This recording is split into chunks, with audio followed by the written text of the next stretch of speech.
Lep pozdrav in dobrodošli v finančnem podcastu. Moje ime je Adi Omerovič in tokrat bomo govorili o aktualnih finančnih dogodkih prejšnjega tedna in preanalizirali naš svetov portfelj, zato sta z mano v studiu.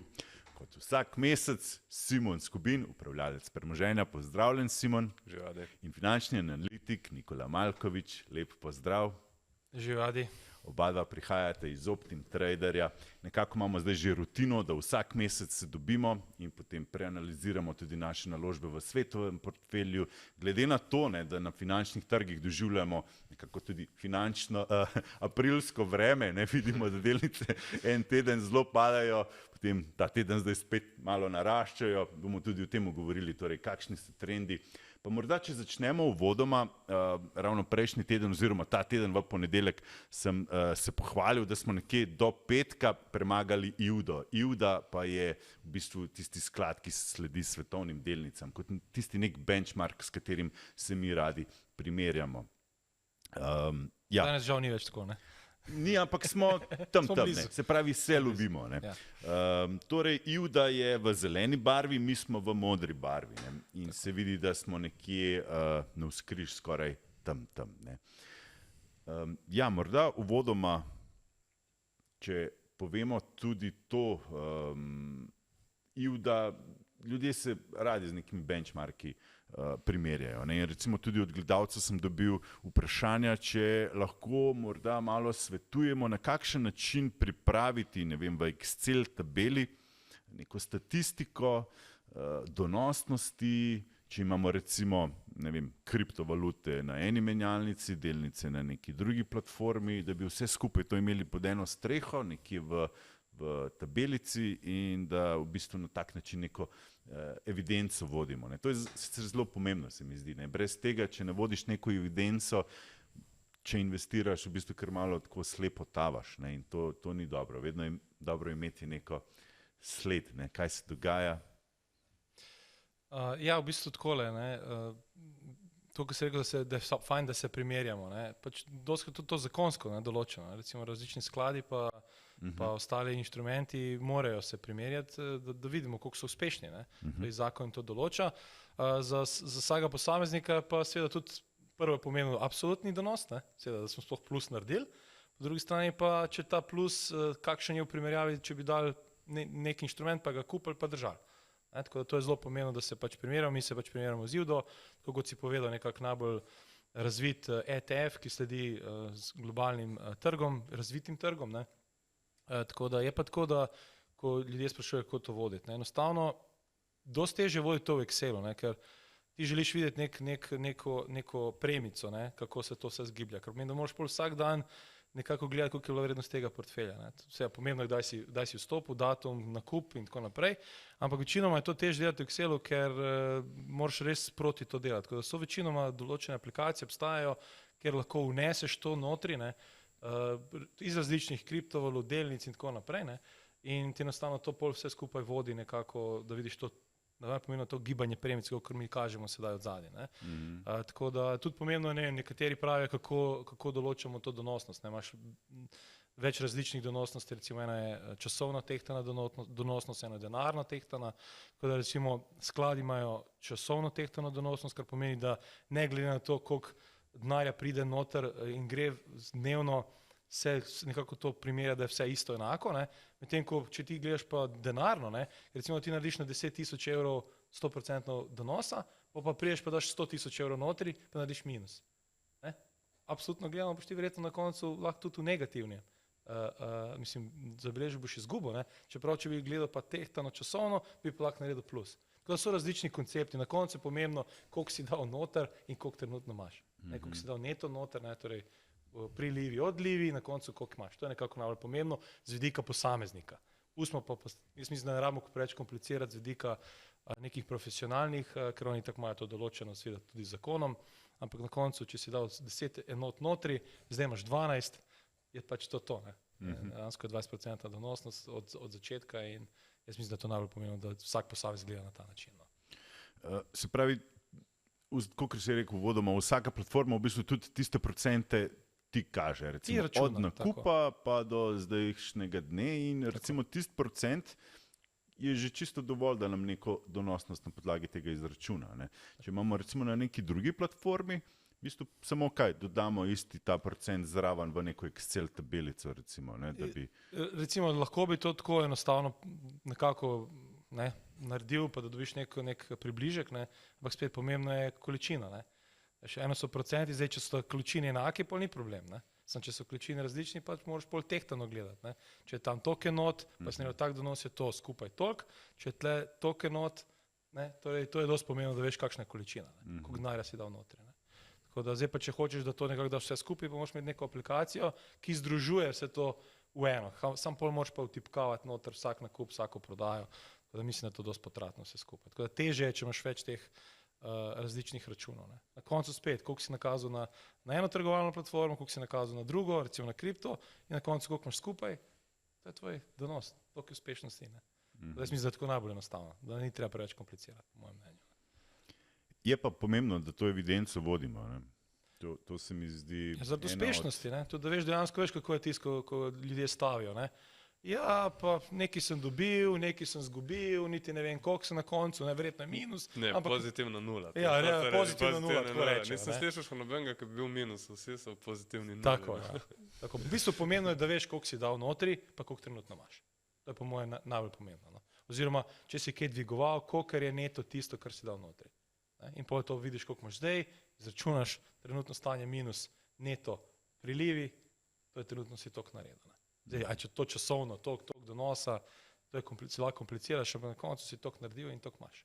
Po mojem mnenju je to zelo enostavno, z vidika posameznika, spet poudarjam. Tukaj pač imamo portfelj, ki ga sproti spremljamo, tudi trgovalna platforma nam lepo izračuna vse, to je v bistvu tudi slika iz trgovalne platforme in dobimo to cifro, ki dejansko sledi temu, kar imamo. Če bi imeli pa ločen, recimo, ne vem, še posebej... Bi pa bilo malo težje vse skupaj. Bitcoin še bi... Bi si pa zakomplicirali življenje. Pa bi si zakomplicirali. Bi jaz imel veliko več dela. Tako da ja. Pa graf bi bil v Excelu, pač ne bi bil tle ali pa v kakšnem drugem programu, ki to združuje. Od, se pravi, konca septembra smo ustvarili dobrih 12%. Ja, mogoče kakšen komentar na ta donos. Mogoče samo na hitro, jaz mislim, da solidno, še vedno podajam, kot prejšnji mesec, stremimo temu, kar smo povedali, da smo malo bolj konzervativni, še vedno imamo 35% denarja. Videli smo, da ko je bila ta korekcija na IFDI, na delniških trgih, da smo nekako mi se stabilizirali, ker smo imeli ta večji delež denarja. Kot sem povedal tudi prejšnji mesec, glavni test našega portfelja v primerjavi tudi z IFDO bo, ko bo kakšna večja korekcija. Sedaj, ali je ta korekcija mimo ali ne vemo, ampak tukaj se je že pokazal tisti prvi mini test, da je dejansko IFDO tudi malo več padla in mislim, da dobro, če bo prišlo do večje korekcije, to je drugo vprašanje, mislim, da bo se pokazala ta naša defenzivnost kot pravilna, ampak zaenkrat smo tudi tu z IFDO, kar je po mojem še vedno zelo okej. Kljub temu, da smo 35%, a pa večino smo portfelja bili v denarju. Bili v denarju, ja. Je pa lepše zdaj, ko pogledaš graf, lepše zdaj se pogovarjati tako sredi januarja. Ja, jaz sem rekel, Adjo, da ko vse skupaj pada, ne bomo mogli prijeti. Ne, nas ne bo, vsak še mesec, dva.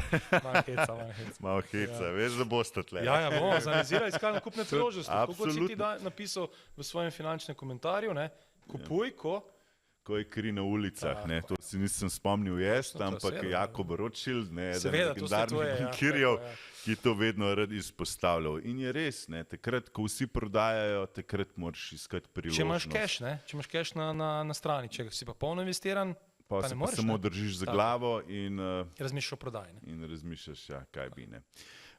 Nekatere je panika zajela prejšnji teden, oziroma tudi ta teden, če gledamo Nasdaq, recimo, mislim, da je naslednji graf tako. Tako, ja. Torej, Nasdaq je v bistvu toliko silovito padel, da je skoraj izgubil ves donos v letošnjem letu. Potem smo pa videli v zadnjih dneh spet malo odboja. Ampak je bila to priložnost. Nihče pa spet ni vedel, a gremo zdaj še nižje ali še bolj čakati. To se dejansko zgodilo prejšnji petek. Prejšnji petek smo res se razprodali in so res tudi poprevodniške delnice in te res vroče delnice iz tehnološkega sektorja so precej padle. Tako da če bi ujel tale skok, bi ga skoraj moral v petek zvečer v ameriškem času kupovati ali pa ponedeljek zjutraj. Ne. Tako da ni bilo tako enostavno, ampak če pogledamo dejansko graf, vidimo, da od tega leta 2024 pa oktobra 2023 je to zelo majhen palec. Vse skupaj nismo niti 10% padli. Pa imeli smo pa izjemno rast pred tem. Tako da bi govoril o neki paniki, jaz težko govorim, vse skupaj se je nekako že stabiliziralo, tako da vprašanje, če je to, je pa res, da pri nekaterih delnicah smo do sedaj dobili priložnost mogoče za kakšen vstop, ker mi nekako vedno čakamo na te vstope, ne? Tako da bomo kasneje mogoče preanalizirali, kaj je tako zanimivega mogoče, da kupimo. Vem, da je Nvidia je padla za 10% tako v enem dnevu, petek, Supermicro Computers, mislim, za 23. Ne. ARM tudi, ne? ASML, skoraj po prevodniški industriji. To smo že takrat rekli, taki grafi se nikoli ne popravijo v stran. Ne? Ali bo zdaj šlo spet močno gor, ali pa bojo taki paci ratali normalni. Ne? In to je ta, ne? Mi nekako takrat nismo se nekako želeli opustiti temu fear of missing outu, temu FOMO občutku, ne, in še dobro, da nismo, ne, ker te delnice bi zdaj nas predvsej udarile po prstih. Ne. Previsoko bi kupili. Ne. Tako, previsoko bi kupili, zdaj bi bliže 20-30% v minusu. Ne. Takoj, ne. V bistvu zelo v kratkem času. Ne. Včasih je biti bolj konzervativen, včasih seveda ne, ker se gre gor, ampak vseeno gremo tle zelo počasi, lepo in iščemo res priložnosti, ki jih vidimo, da so zelo zanimive. No. Mogoče pa zanimivo samo to, ne se ta graf je zdaj v evrih, ne. Se ve, da je v evrih dosti manjša korekcija kot recimo v dolarjih, ker je dolar v tem času pridobival na vrednosti. Je bilo pa zanimivo, da zgodi se neka mikrokorekcija glede na vso rast in imamo, ne vem, neke te sentiment indikatorje, ne vem, kaj so že strah, že skoraj ekstremni strah.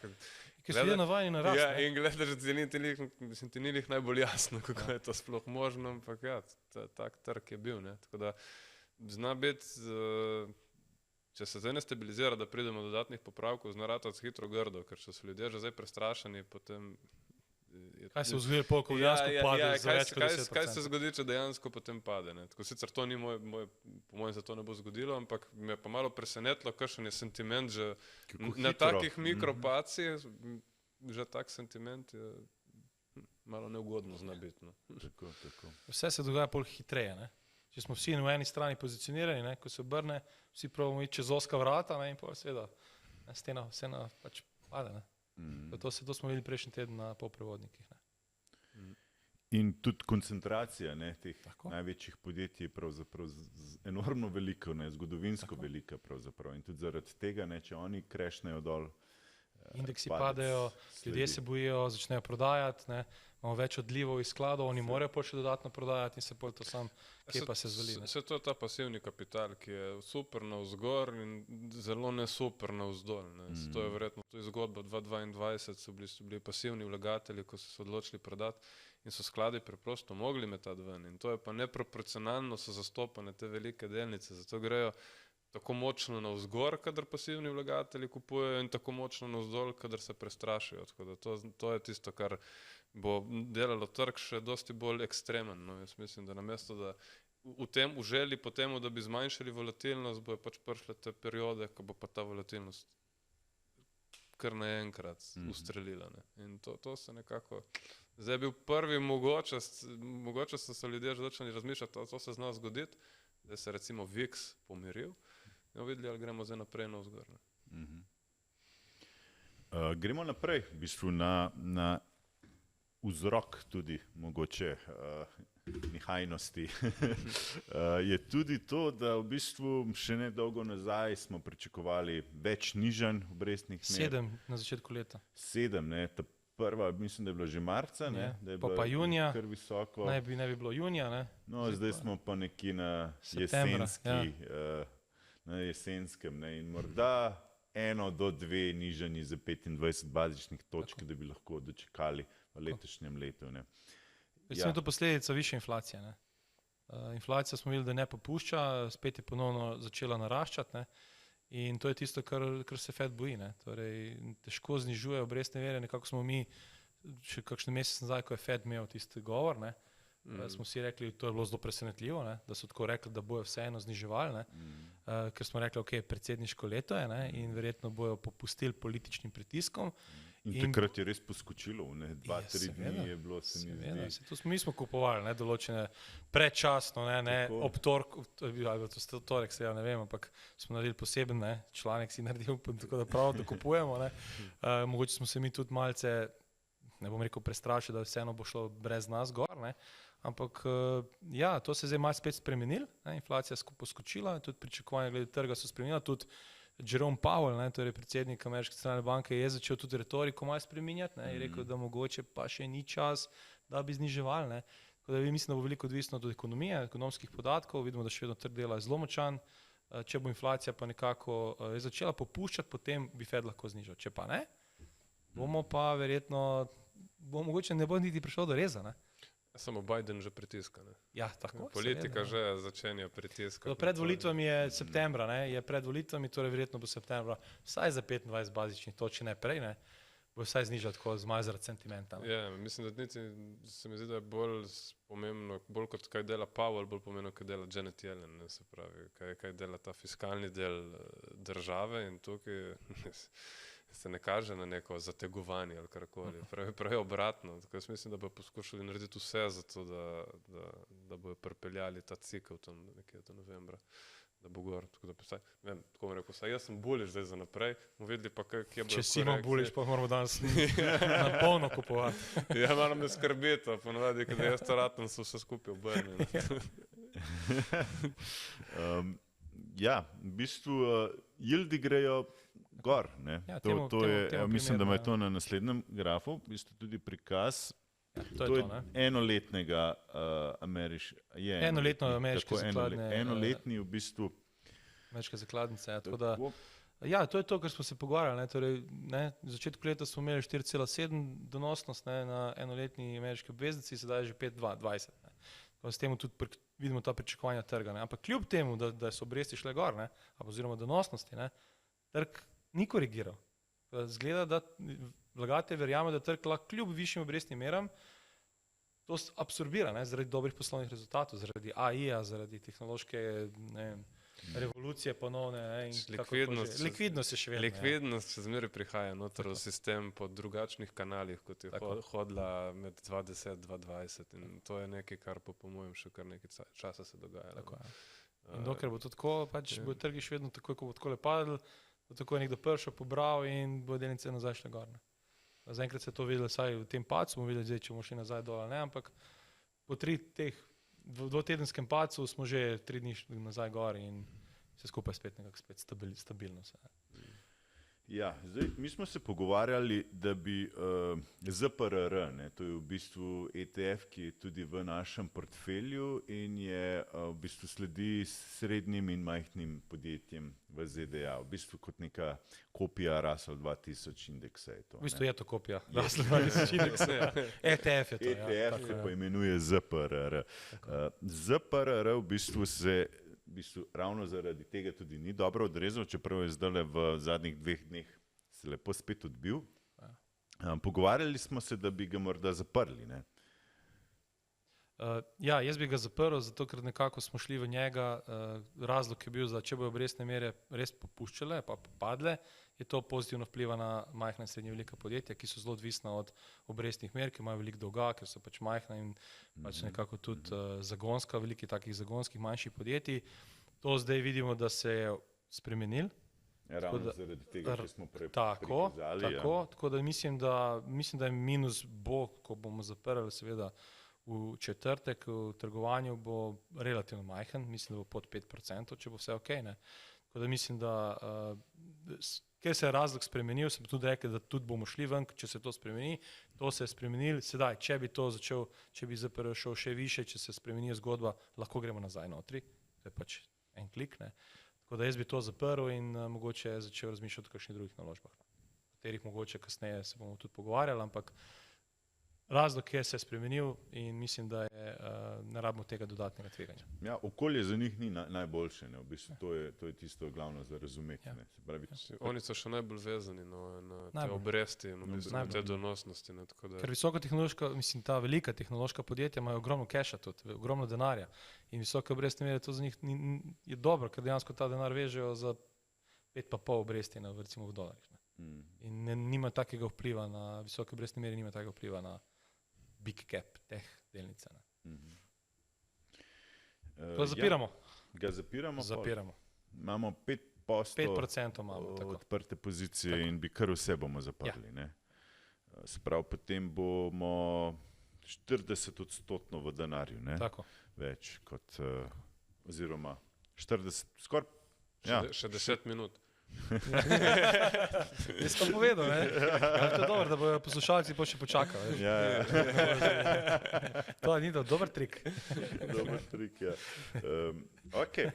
Gremo naprej. Naslednjo, mislim, da imamo Teslo. Ne? Danes je sicer, ko mi to snemamo, je sreda. Tesla je v bistvu objavila že se pravi, poslovne rezultate prvega kvartala. Bili so zelo slabi, pa kljub temu je delnica lepo poskočila v primarketu dobrih skoraj 10%. Ne? Ja, v bistvu. Kako je to sploh mogoče? Ne? Kje je ta? Ne, je mogoče. Kot prvo, delnica je precej padla. To se prvo moramo zavedati. Ne? Mi smo tudi Disney kupovali, ker smo rekli, veliko slabih novic je že vračunanih. Zgleda, pri Tesli je bilo tudi temu tako. Tako da delnica je iz leta 2022, ko je bila 400, šla na 144. Samo v letošnjem letu je šla iz 250 na 144. To so precej veliki padci za tako podjetje, kot je Tesla. To je prva stvar. Torej, že ko smo šli v rezultate, so bila pričakovanja zelo, zelo nizka. Ne? In res rezultati so bili slabi. Ne? Ampak Elon Musk kot Elon Musk je znal to vse lepo zrežirati, tako da na svojem konferenčnem klicu in seveda tudi sam izjavi, da upanje vlagateljem. In mi se moramo zavedati, da vlagatelji večinoma kupujejo prihodnost. Torej, kaj se bo zgodilo v prihodnje. In veliko takih enih izjav je dal, kot je recimo, ne vem, da bo ta nov model Tesle, ki bo veliko bolj dostopen ljudem, da bo prej prišel na trg. Potem je govoril, da bo Optimus robot že jim pomagal mogoče v tovarni. Običajen govor, kadar gre delnici slabo. Tako. Ni, da je zdaj to je njegov. Torej, dal je neko običajen. Kupil si je čas. On se s tem kupil čas.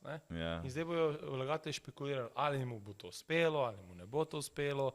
Veliko je bilo govora o robotaksiju, če se ne motim, o avtonomni vožnji in tako naprej. Tako da veliko enih takih stvari je vrgel na nakup in dal upanje, da se bo to speljalo. Sedaj vlagatelji razmišljajo, ok, a bom prepozen, zdaj verjamem, da se bo to speljalo, gremo kupovati. Sem videl, da Katie Wood je bila že čist nahajpana, tako oni so šli, ARK je takoj šel. 3000 delnice Tesla v 70 letih.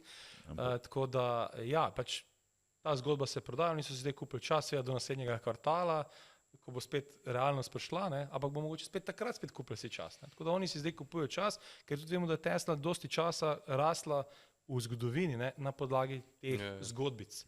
In sedaj nekako se ponovno mogoče odpira ta nova era, ponovna era, da se Tesla pač kupuje na podlagi zgodbic, ne pa na podlagi realnih podatkov, realnega poslovanja. Short selleri so le dobili upanje in zdaj bo spet. Da bomo šli na 100, da bomo šli na 100, vsi smo se pogovarjali, to je zicer, temu tako reči, prav težko je biti short na 144 pred rezultati v takem pacu, ampak danes smo nekje približno 160, če se zdaj v času pri marketu, tako da jaz ne vem, bomo videli, kako bo trgovalo. Kako bo reakcija trgovalca, bo takoj zabil ta skok, ali bo pa to observirali in rekli, to je dno, samo še pričakujemo lahko dobre rezultate. Ker tudi Musk je povedal, da lahko bi bili boljši rezultati v prihodnje.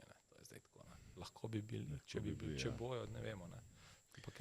Je pa nižal ceno in Tesla vozil. In tega programa, avtonomne vožnje. Tudi to, seveda odpuščanja so pozitivna, ker bojo šparali malo več kot milijardo dolarjev. Prodaja električnih avtov po svetu pada, vse v tem prvem kvartalu cene padajo, konkurenca je več kot očitno se pojavlja, predvsem z Kitajske. Niso lih neki rožnati oblaki, niso na Tesla. Bomo videli, kako bo Musk je vse te zadeve do zdaj znal rešiti. Je pa cena na relativno nizkih nivojih, to moramo povedati. Zdaj vprašanje, koliko je teh negativnih novic v računih v tečaj. Glede na graf je nizko, glede vseh drugih postavk. Tako. Pa niti ne še to. Ljudje so bili tudi tudi zaradi te vojne, ne, med Iranom in Izraelom, jaz mislim, tudi zelo prestrašeni. Ne. A se vam zdi, da je bil tudi ta sentiment, prej smo govorili o tem strahu, pa tem, tudi s tem povezan? Ne, ker se mi zdi, da če tega faktorja ne bi bilo, oziroma zdaj, ko vidimo, da se stvari malo vseeno umirjajo, ne, da je veliko bolj poguma spet, ne, da je mogoče ta teden tudi zaradi tega. Ne. Negotovost je najslabša za vlagatelje. Ne? Ta negotovost je bila, ko se je to zgodilo se je čez v bistvu po noč, ne? Tako da, in sedaj, ko se to vse skupaj pomirili, spet gremo nekako na stara pota. Ne? Denar spet išče, ne? Varen dom, ne? Pač dom. Ne? In ja, vse skupaj se stabilizira, če bo rezultati dobri, imamo sezono objav poslovnih rezultatov, zakaj ne bi šli nazaj gor? Ne?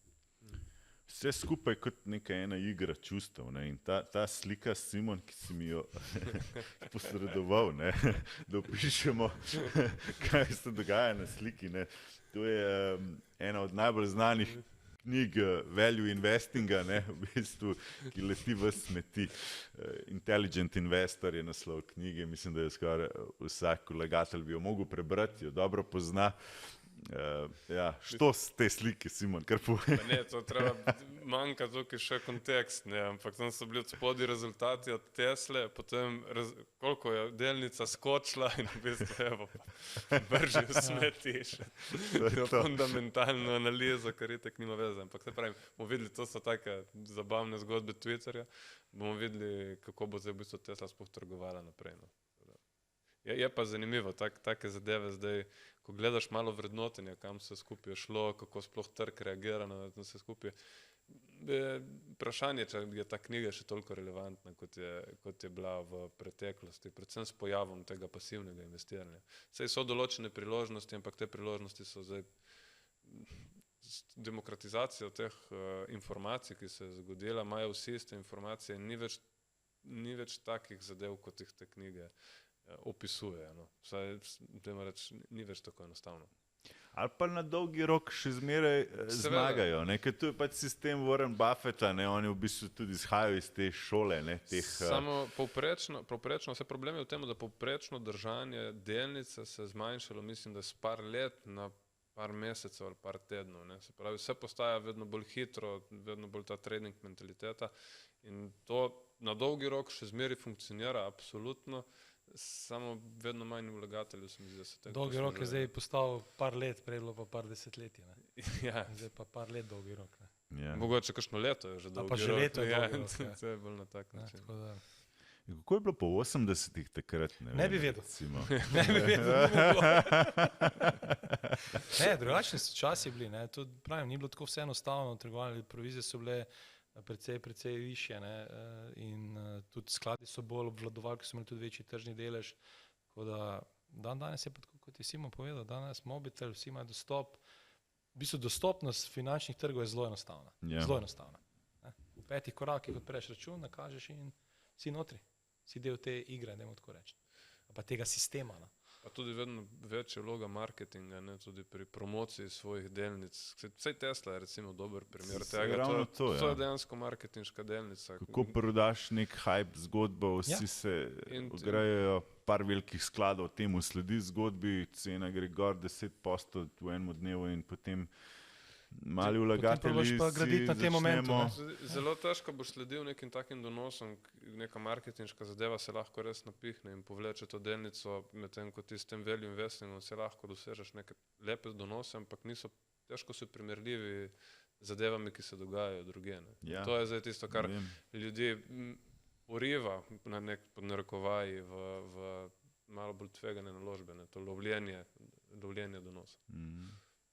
Intel, recimo, ena od teh firm, ne, ki nekako štima tistem value investingu, ne, je kot neka firma, ki ima nek dober fundament, ampak kljub temu pa...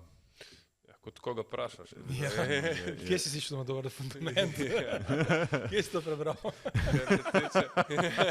Kar se tiče tehnologije vprašanje. Ne. Zdaj nekako je bil ta skok, je bil mogoče tudi na to podporo ameriške države, ki poskušajo podpreti svoje lastne poprevodniška podjetja, ampak Intel še zmeraj kar zaostaja in to se tudi v zadnjih padcih se nekako realizira. Ne. Tako da vprašanje, če bo to upanje ne bo tako hitro preslikano v realnost, kot so mogoče določeni vlagatelji mislijo.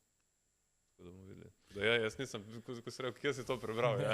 Ne, mislim, da nisem sicer zdaj že vsaj 2-3 mesece spremljal, ampak kolikor se mi zdi, na zadnje, kot sem, je imel in večje prihodke, večje dobičke, se pravi mogoče čisto uvodoma, da razložimo tistim ljudem, ki jih fundament še malo zanima. Se pravi, pri fundamentu gledamo, ne, da nekako je neka konstantna rast in prihodkov in dobička in denarnega toka in recimo dolg, da ni prevelik, da potem delnice ne izdajajo prekomerno, ampak celo mogoče da jih kupujejo nazaj.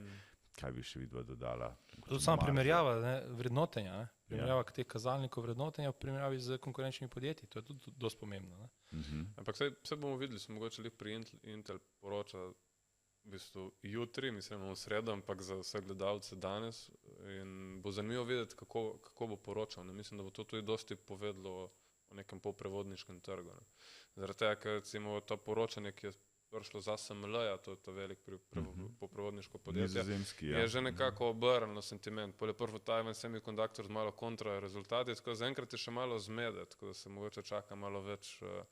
Mislim, da bo Intel kar zanimivo iz vidika teh poročanj rezultatov, pa bomo takrat dejansko lahko rekli, ali je to zdaj nek obrat, ali pa mogoče nekaj, kar je samo malo skočilo, pa gre nazaj v neko tirnico odprej. Bomo spremljali tudi za morebitni nakup.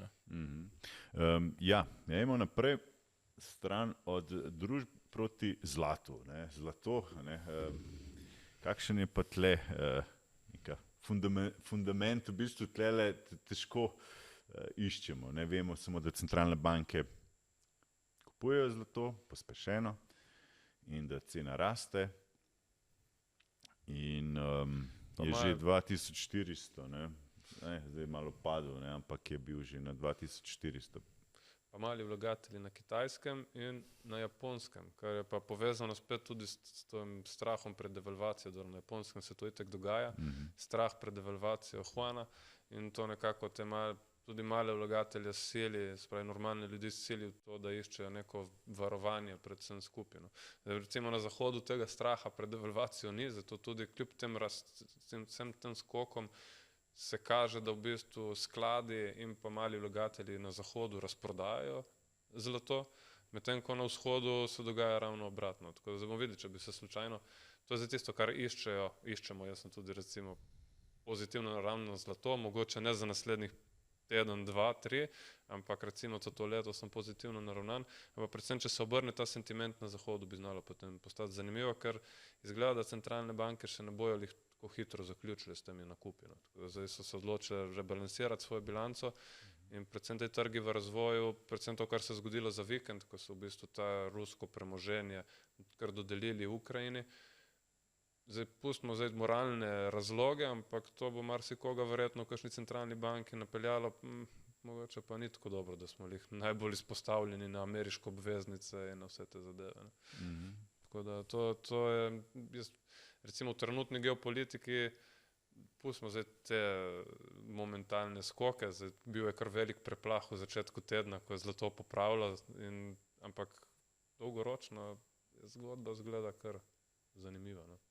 Vse ni samo zlato, mislim, da bomo potem govorili o vseh teh zadevah, ki bojo nekako povezane z monetarnim, večjo količino denarja in konec koncev se to kaže tudi na delniških trgih. Naša pozicija, recimo vezana na zlato, je Newmont Corporation, eden od največjih rudarjev zlata, z oznako NEM, ga spremljamo v našem portfelju. Tukaj je slika rudarjev zlata.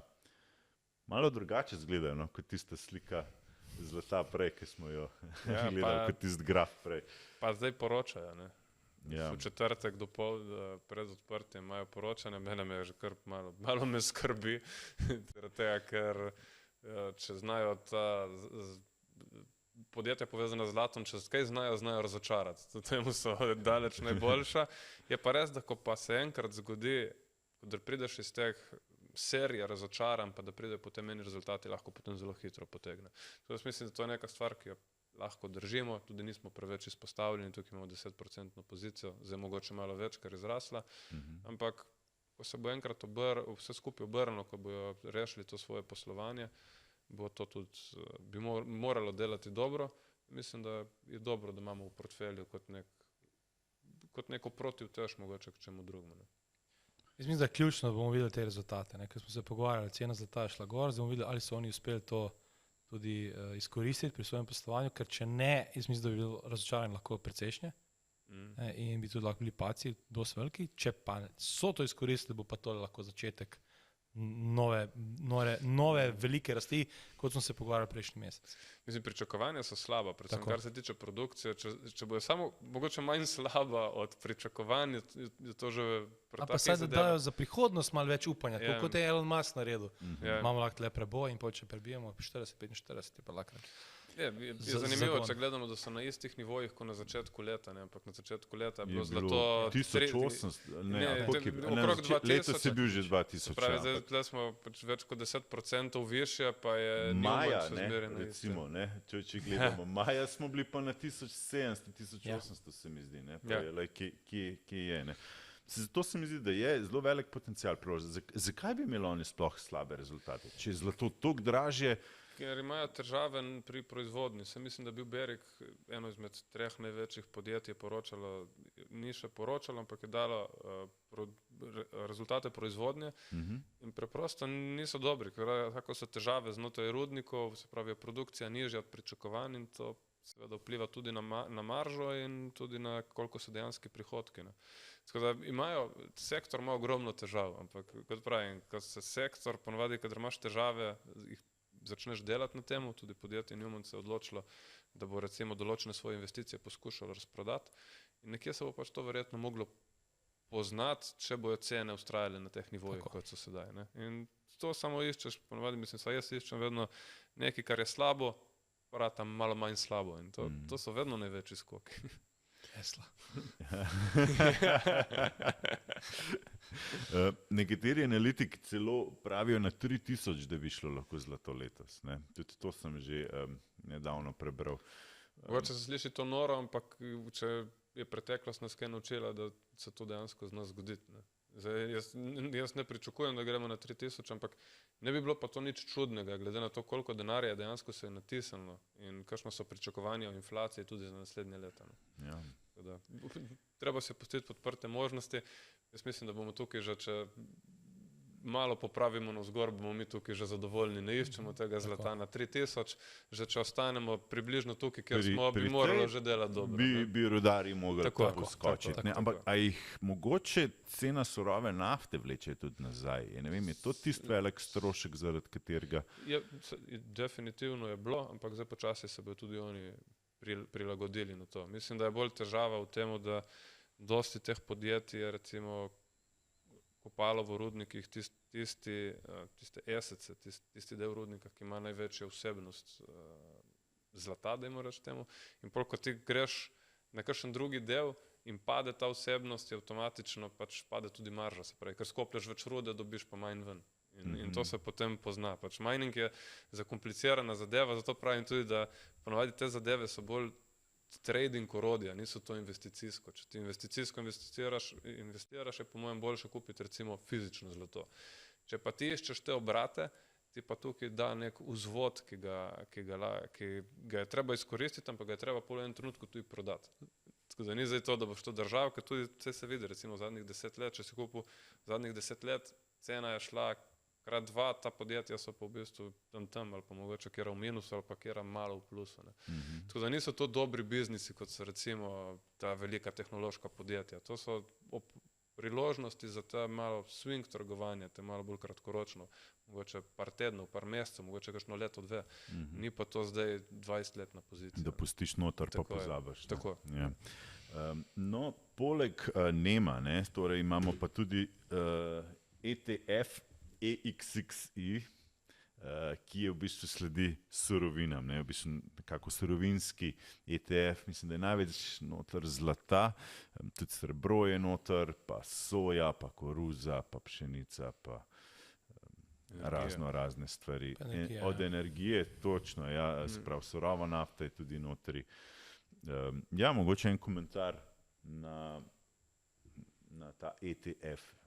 Takrat, ko smo šli notri, smo šli skupaj z ZPRR, torej smo stavili na to morebitno znižanje obrestnih mer. ZPRR je sledil temu, medtem ko pa v bistvu tale trg surovin je prišel, v bistvu smo rekli smo nekako, da smo zavarovani, ne? Da če bo ZPRR padel, bo verjetno EXXY oziroma surovinski ETF šel gor. Kar se je tudi zgodilo. Imeli smo malo večjo tež, ker smo kupili za 10% tega ETF-a, tako da na koncu smo procentualno naredili približno isto, ampak smo imeli večjo tež v tem, smo s tem paketom, s tem parom, smo naredili malo plusa. Ne? Tako da jaz mislim, da še vedno je dober potencial, tudi glede zlata in srebra in ostalih surovin. To zaenkrat ne mislimo prodajati, tudi to se je zelo lepo odbil. Potencial je fenomenalen, lahko srednjeročni, dolgoročni in zaenkrat ne vidim niti tehničnega, niti fundamentalnega razloga, da bi zapirali surovine. Če bi pa prišlo do kakšnih potencialnih kakšnih recesij ali kaj podobnega, pač bomo odrezali, ampak bomo tudi morali odrezati kakšne druge delniške pozicije. Vezano je na dolar. Ja. Zanimivo, da kljub temu, da je dolar zelo močen, so te zadeve že skočile. Če se zadeva obrne, je to nekaj, kjer hočeš biti notrno. In to je v bistvu neka stava, po mojem, za moje mnenje, mogoče tudi na povečano gospodarsko aktivnost tudi drugih držav, ne samo Združenih držav. In pa tudi to, da se bo dolar v enem trenutku verjetno mogel obrniti, ker zdaj že imamo ene določene pritožbe, recimo strani Južne Koreje, strani Japonske, nasproti Združenih držav Amerike, da je mogoče po dolarjih malo previsoko. To malo spominja na leto 1985, ko je prišlo do dogovorjenega nižanja vrednosti ameriške valute in to je pognalo vse trge, ampak še najbolj surovinske pa trge v razvoju oziroma drugi dele sveta, ne toliko v Ameriko. Ne. Recimo tisti balonček 87 na Japonskem se je zgodil ravno na tem dogovoru, da se dolar mogoče zniža. Tako da, če pridemo zdaj do tega obrata, ne bo se to verjetno zgodilo čez noč, ampak še zmeraj smo zelo visoko na dolarju. In to je neka kontrautež temu, da če se popravi, bi to moralo delati dobro. Smo zavarovani. Super. Gremo kar naprej še na premog. Peabody Energy BTU je od samega začetka ena od prvih naložb. Mislim, da je imel tudi boljše rezultate vmes. Imel je tudi slabše, ampak nekako smo na pozitivi. BTU-ja mislim, da imamo 5 ali 10. 5% ga imamo notri in zanimivo je zato, ker bo tudi zdaj poslovne rezultate vsak čas objavil. Naslednji teden spet eno podjetje kot vse surovinske, ki je znano po temu, da te razočara, ampak kaj pa če ne. Zdaj sezonsko smo govorili že v marcu, se mi zdi, da bomo počakali sezonsko gibanje tam do konca aprila, je pomladi negativno in to je podjetje, ki ima tako izpostavljeno na energijo, posebej proizvodnje elektrike, kot tudi na industrijske surovine, se pravi pri metalurški premog, ki se uporablja za proizvodnjo jekla. Če gre gospodarska aktivnost navzgor, kar bi bilo recimo vsaj neko pričakovanje, bi tudi to moralo delati dobro. Tako da tukaj lahko še, če bi prišlo do kakšnih večjih popravkov, bi bilo za razmisliti, če dodamo recimo 10%, pa imamo malo energije pokrite, pa malo industrijskih surovin, pa pač imamo tisti 10%, pa jih pustimo, ker podjetje je poceni, še posebej glede na rezultate, ki jih daja in če pride slučajno do kakšnih večjih popravkov, bi to mogla biti nakupna priložnost, pa pol tisto pustimo. Se strinjam, to je doktor surovin, tako da je strinjam, kje je veliko zadati. Dobro, od surovin pa imamo naprej kitajski Alibabi. Ja, spet tista knjiga, Value Investinga, recimo. Prej smo se pogovarjali o Intelu, lahko bi tudi Babo izpostavil. Baba ima spet dober fundament, ampak ni Elon Musk CEO, da bi to znal reči. Ampak ena stvar, ki sem pa v zadnjem času opazil, je, da ogromno analitikov in institucionalnih investitorjev, predvsem iz Zahoda, je začel veliko pisati o Kitajski. Mislim, da danes tudi en članek bil, da je Goldman Sachs vidi priložnost, čeprav njihove analitike, za tako firmo, mislim, da je delnica Goldman Sachsa na zgodovinskem vrhu, kar mi dela dobro, ampak njihove analitiki niso najboljši. So rekli, da pričakujejo potencialnih 40% rast za kitajske delnice. Vseh, to sem tudi jaz zasledil. Pa UBS je tudi omenil, da je zanimiva priložnost za vstop v kitajski trg, kar pomeni, so se začeli, ta marketinški kako se temu reče, to marketinško kolo je začelo delati na temu, da dajmo dvigniti mogoče kitajske delnice, da so poceni. To je šele začetek, ne, rabimo malo več, rabimo dejansko neke premike, ne, spet isto podobno razmišljanje kot na Disneyju, kot mogoče na Tesli. Ko bo Alibaba, če bo, ne, dajmo reči, ko bo, ne, upam, šla recimo na 80, 85, takrat bojo pa začeli tudi drugi iskati priložnosti, zdaj se je pa odbil, kaj pa če bomo zamudili, zelo je poceni, dajmo kupovati in bomo zelo hitro na 90-100. Rabimo pa ta preboj, dokler se mi gibamo med 70 in 80, noben se ne sekira. Predvsem tisti, ki smo long, ne, se sekiramo, da ne pademo pod 70, pa gremo še nižje, ampak momentni trgovalci se ne ukvarjajo z Alibabo. Ko pa gremo nad 80, 81, 82, takrat bomo pa nov svež denar prišel in bo še zelo hitro šlo verjetno iz 80 na 90, iz 90 na 100. Ista zgodba kot na Disneyju, samo pač, da je Alibaba, da je kitajska, da ima več tveganja seveda, ampak koncept bo pa po moje podobno. Tako da čakamo ta priboj teh $80, fundament ni slab, veliko se bo vlagali v nekako oživitev gospodarstva kitajskega. Ja, to sem hotel vprašati. Oni imajo pripravljajo neko regulacijo tega delniškega trga reform vsega in to bi morali. To ne bi bilo zelo pozitivno. Ko ne bi. In tudi mogoče odprlo denar zahodnega trga, ne, zahodnega sveta, ne, ker ta denar je šel stran. Ne. Zato so prišli paci. In če ta denar se vrne čist malo, ne, bi lahko hitro delnice šle gor, ko so res bite. Ne. Mislim, da se mora predvsem kitajska potrošnja malo spremeniti, malo dvigati, trenutno je res na nekih takih depresivnih nivojih in so neke določene stimulacije, ki se mogoče napovedujejo, ampak vprašanje, če bojo sprejete, predvsem ta socialni sistem, ne, se pravi, vključenost v javno zdravstvo je na Kitajskem zelo nizko, medtem ko tukaj ga pač imamo. In že samo to je v bistvu največja stimulacija prebivalstvu, da jim nekaj tasga omogočiš. Ne. Tako, če bi prišel do nekih teh sistemov, potem bojo take zadeve kot so Alibaba, ki so vezane na tega potrošnika kitajskega, bi mogli začeti dobro. Tako da, spet, neka zadeva kot Disney, kot je rekel Nikola, če se enkrat spelje, se bo speljalo verjetno hitro in pač tudi, ko smo šli ven iz Disneyja, verjetno pol pride tudi na takih delnicah nek moment, ko pa si rečeš, verjetno je pa zdaj dovolj, gremo na neko novo zgodbo, ki je zanimiva. Ja, mislim, da tudi Disney malo popustil, čeprav ne gledamo delnic, ki zapiramo. Tako, malo pogledam, tudi Louis Vuittona včasih malo pogledam. Pan American Silver. Ne gledam sploh, ne. Skoraj vsako uro. Pogledal sem rekel, to je tudi tako v trgovanju. Pač kakšnega fališ, kakšnega zdeneš, važno je, da imamo nek koncept in da vemo zgodbo in ko te zgodba ni več pač odrežemo in gremo naprej. Da nam ni težko prodati tudi z izgubo. No. To je po mojem najbolj pomembno. Ja. Vedno se to dogaja, ne samo najboljšim, ampak čisto vsem se mi zdi. Ja. Ko enkrat prodaš, potem bo šlo to gor. Ja, ali pa dol, pa na tiste pa pozabiš, ko grejo pa dol, ki grejo na nič. Gre dol, pa pozabiš, to je pa res. Ja. Koliko si bolj zapomnimo tiste, ki nas udarijo po žepu, kot pa tiste, ki naredimo. Koliko je zanimiva psihologija tukaj. Leta in leta spomnim. Milijarde let se to razvija. Ko je tista Alibaba v portfelju minus 20%, vedno. Če pa skoči na 100, karikiram, je to 30%, ne, to je 40% rast, ne. Na 10% bo to 4% na portfelj. Spet bomo blizu IFD, ne. Boj se. Dobro, gremo naprej, do slona v porcelanasti sobi, to je pa Bitcoin, v bistvu naša tudi najbolj donosna naložba, ki sledi ETF-u BTCE, torej na spot ceno Bitcoina. V evrih? Ja. Zgodil se je ta halving vmes, s ceno se pravzaprav ni kaj preveč zgodilo, razno to, da se ga zdaj vsak dan ta količina prirudarjenega bitcoina je torej manjša, polovico manjša in v naslednjih 4 letih bo tako tudi ostalo.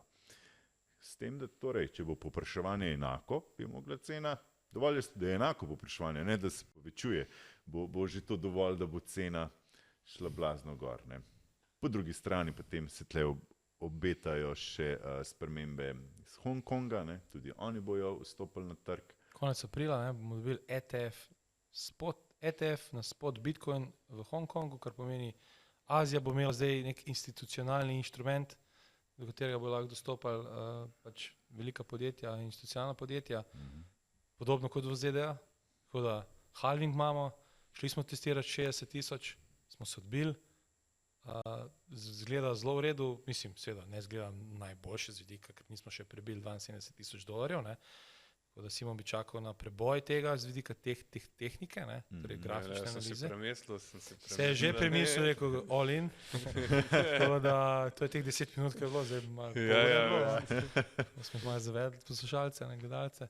Ampak ja, moj predlog je, dajmo, v bistvu približno na istih nivojih je, kot smo tudi prodajali polovičko, ne, mi smo imeli 10% pozicijo na Bitcoinu, smo jih prodali, mislim ravno tle okrog 69-70 tisoč dolarjev. Tako da zdaj v bistvu kupujemo nazaj tistih 5%, ki smo prodali, približno po istih cenah. Pač pričakovali smo, da bi niže kupovali, ampak glede na to, da nismo šli niže, pač jaz mislim, da je to bilo. In bi to sedaj kupili BTC nazaj, dali na pozicijo 10%, torej dodajamo nazaj 5%. In nekako bi spremljal, da če pademo pod 60, bi teh 5% nazaj prodal. Ne? Tako da nekako ta del, zdaj drugi del je mogoče malo bolj traderski, da tako reči, ne? Trgovalni, ker če 60 nivo pade, 60 tisoč dolarjev pade, jaz mislim, da lahko hitro gremo tudi proti 52-50.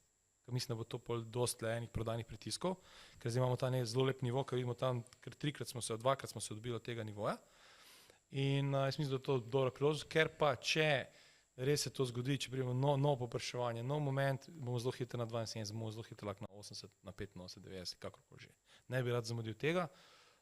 Mislim, da smo s tem tudi izpostavljeni na Nasdaq. To je zelo dobro, Simon povedal. Ne? Mislim, da je bil na Twitterju en graf, kjer se Bitcoin v bistvu skoraj identično gljublja kot Nasdaq s trikratnim vzvodom. S tem, ko imamo 10% Bitcoina, v bistvu imamo 30% Nasdaqa. Smo long Nasdaqa. Smo long SXRV-ja. Smo long Nasdaqa, se ne vamo sekirati. Ne? In mogoče je to res taka tehnična priložnost. Seveda, če Nasdaq tle obrne, popusti, če bi recimo Microsoft, Amazon, Apple imeli slabe poslovne rezultate, za Google mislim, da ne bojo. Edinega sem za Google, mislim, da bo imel dobre rezultate, tako da Google mi se zelo dopade, oziroma Alphabet. Ampak recimo, če bi ta podjetja padla, pa Nasdaq obrnil, verjetno bo tudi Bitcoin obrnil. Zato bi imel te 60 nivojev, 60 tisoč kot nek nivo, ker gremo ven, ker pomeni, da tvegamo približno 10% na teh 5%, kar je 0,5% približno na portfelj, kar se mi zdi ok, riziko, da sprememo, zato da tle Bitcoin prebije in gre proti 90-100. To se mi zdi zelo ok in pač bomo to danes dali, oziroma četrtek kupimo in bomo spremljali ta nivo 60 tisoč na Bitcoinu. Zdaj, noben ne more reči, da nismo long Nasdaqa. Tako, ja, evo, še to dodatno. Ne? Ja, na koncu najbolj pomembno, da se primerjamo z IVDO in tudi absolutno delamo donose. Ko bo IVDA minus 10, mi moramo še vedno imeti donose. Ne bomo zmagovali, ko IVDA minus 10, mi pa minus 5. Tako. Ja, ampak, Tako. Okay. Dobro, torej v četrtek, ZPRR pa že danes zapiramo. Tudi četrtek. Tudi četrtek, v bistvu, ja, ker ta oddaja bo na sporedu v četrtek, torej zapiramo ZPRR-ja in kupujemo BTC-ja v istej količini za 5%, se pravi, ne, se pravi 5%. In bomo spet, se pravi, izpostavljeni v denarju, ostajamo 35% izpostavljenosti v denarju. In čakamo na morebitno večjo korekcijo tudi na delniških trgih. Ne? Ali pa na kakšnih tehnoloških delnicah, AI delnicah, če bo prišlo do korekcije. Tako. Večje korekcije. Ne? Po prevodniški ETF BVSM imamo tudi graf. Torej, to je v bistvu ETF, ki trguje v Evropi, je dostopen prek trgovalnih platform. Ker mnoge trgovalne platforme ne omogočajo evropskim vlagateljem dostop do ameriških ETF-ov. Pač v Ameriki je najbolj popularen SMH, ta je pa podoben temu, dva neka. VVSM, največjo tež ima Nvidia, potem imamo Broadcom, AMD, Intel, vsi te ASML, tako da ta ETF je korigiral za približno 13%. V tem zadnjem padcu, predvsem po rezultatih ASML-ja, potem se je vse skupaj tudi odbil. Videli smo pa, da imamo do novembra lanskega leta je pa bila rast 63%. Izjemna rast, v bistvu korigirali smo zelo malo. 20%, koliko je to že, te rasti. In jaz bi pričakoval mogoče še eno dodatno korekcijo. Mogoče še prehitro iti nazaj notri. Mislim, da super se spomnim, ko je Simon povedal, da je to zelo cikličen sektor, zelo vroč in tudi, ko je denar šel notri, bo tudi hitro šel ven. Sploh, če ne bojo se dosegla ta zelo visoka pričakovanja in to se je tudi pokazalo, da čisto možno, da imamo lahko še eno korekcijo nadol. In potem v tistem primeru bi pa pol že mogoče začeli razmišljati o kakšnih nakupih, vseh teh podjetij, ki smo se prej pogovarjali, od ASML-ja, Arma, Nvidia, SMCI-ja in podobnih. Ne, imamo tukaj, jaz na radarju spremljam še Palantir, Uber, je pa to sezona poslovnih rezultatov in ogromno podjetij bo objavilo poslovne rezultate. In bomo videli, ne, kako bojo objavljali, če bojo. Verjetno zaspremljate te rezultate. Ne? Ja. To je pa, dobro, najbolj pomembno potem, kaj se bo zgodilo z Nvidijo. Ne? Ampak od Nvidia objavlja ful pozno, 22. maja. Tako je, potem v drugi polovici maja, tako takrat zna iti v eno ali po drugo smer, ampak v vsakem primeru se bo verjetno čakalo do takrat. SMC ima 30. aprila, če se ne motim, rezultate, tako da naslednji teden. Intel pa zdaj. Ne? Intel ima pa zdaj, ja. Mislim, da imamo tudi za konec tudi to seznam, kdo je še ta teden. 40% S&P 500 podjetij. Boeing, ne, to je vse danes. V četrtek po zaključku imamo Microsoft, Alphabet, to je Google, Intel, Snap, Roku, to so Roku recimo od Katie Wood, zelo velika utešne. Tam je levo od Snapa en tak Newmont delnica, ne, ki jo spremljamo tudi zelo, ne, in upamo, da bo mogoče v četrtek na odprtju pozitivna reakcija, ne. Mogoče tudi začetek kakšnega trenda na gor, upam, da ne na dol. Če ne bi bila, ne, recimo, da bi Newmont še malo se znižal dol, bi bila to priložnost za dokup morda, ne? Vsega imamo 10%, mislim, da za naš portfelj to... Je čist dovolj, ne? Je To smo pa tudi rekli, da da nekako več kot 10 niti ne bi šli notri. smo 10 na Bitcoinu, 10 na Newmontu, nekako imamo pokrit 20% v nekih takih zadevah, ki mu je morali delati dobro in že če se to izpelje, bojo tukaj donosi popolnoma dovolj dobri, tako da ne rabimo pretiravati nikamor, glede na to, da smo malo bolj konzervativni. Dejansko smo, ker imamo 2/3 v denarju, mislim, 1/3 imamo še zmeri v denarju. Tako da mi imamo tukaj dosti priložnosti za dokupovanje, če pride res do kakšnih resnih popravkov.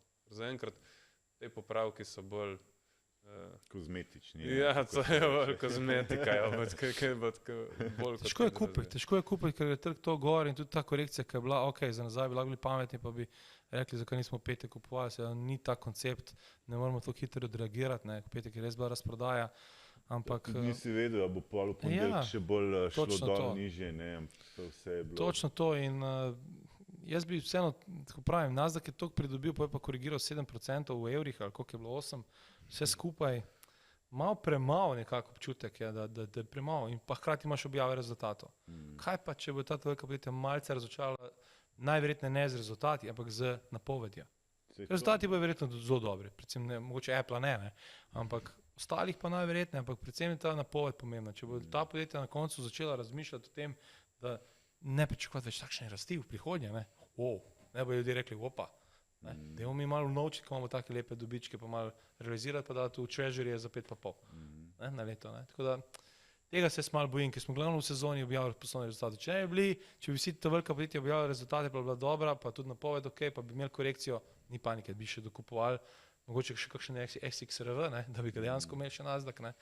Ampak zdaj pa še vedno smo previdni, no, vsem, da se ponavljamo, smo previdni, ampak vse je super, dokler gre lepo, ne. Jaz ne bi rad, da smo zelo agresivni, pa imamo pol neke minuse, ker se nihče ne rad zgublja, ne. Tako da jaz sem rajš manj zaslužim, pa vseeno zaslužim, kot pa mogoče si preveč agresiven, pa več zgubiš, no. Kako tako razmišljam.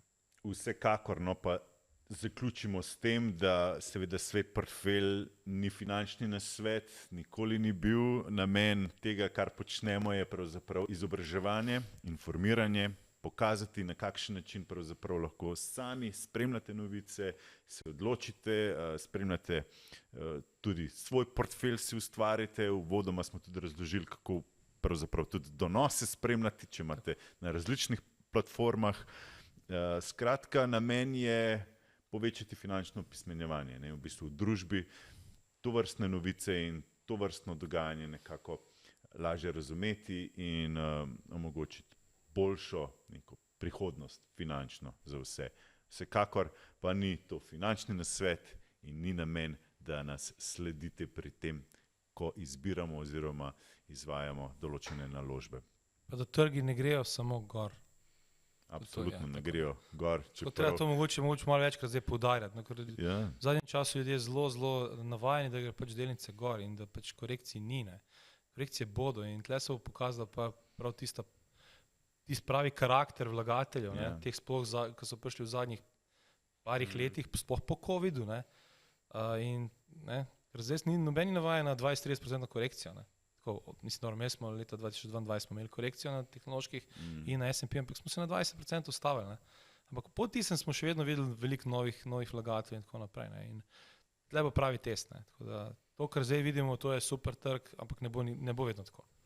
In takrat bomo videli tisto pravi efekt te defenzivnosti. Mogoče, upam. Moglo bi biti tako. Moglo bi biti tako. Funkcionira. Takrat bomo pa mi začeli iskati te priložnosti, ker imamo denar. Ko bo mogoče nekdo se bal pa prodajal. Ampak pa tudi ne biti zdaj v short poziciji, glih zaradi tega, ker so trgi toliko visoko in je vse že... Lahko si, če si trader. Lahko seveda, si, ampak je pa tudi to sam veliko ljudi je zaslužili na Nvidia, na shortu Nvidia, ki so shorta pri 1000. Ne, cel ta padec, ki je bil. Ne samo petek, že prej. Dosti ljudi je to izgubilo, ko so shortili na 500. Pa 300, se pravi, ampak to je čisto odvisno od horizonta. Shorta se lahko, ampak seveda z tveganjem, z omejevanjem tveganj, z kratkoročnim pogledom, kakorkoli že. Več različnih strategij. Vsak si mora zbrati svojo. Ampak pomembno je pa, da omejuješ tveganje. To je pomembno. Dobro, hvala lepa za obisk. Hitro je spet minila ta ura. Vidimo se potem v maju, ko bo seveda čisto vse drugače. Ja, če se obrne navzdol, se ne javimo. ne, se bomo. Veš da. Ker bomo kupovali. Takrat bomo pa kupovali pol, še tisto preostali denar, ki ga imamo tretjino noter. Simon, Nikola, hvala lepa za vajen čas in za družbo seveda in se že veselim naslednjega srečanja v mesecu maju. Hvala za povabilo. Hvala. Spoštovani, hvala lepa tudi vam za pozornost. Spremljajte nas še naprej. Vsak ponedeljek v sklopu informativne oddaje, kjer pripravimo pregled finančnega dogajanja prejšnjega tedna v rubriki Finančni svet. Ob torkih tudi objavim zanimive analize, ki so vezane na finančne trge in ob četrtkih z zanimivimi gosti v podcastu. Prijeten in uspešen teden še naprej. Hvala lepa. Nasvidenje.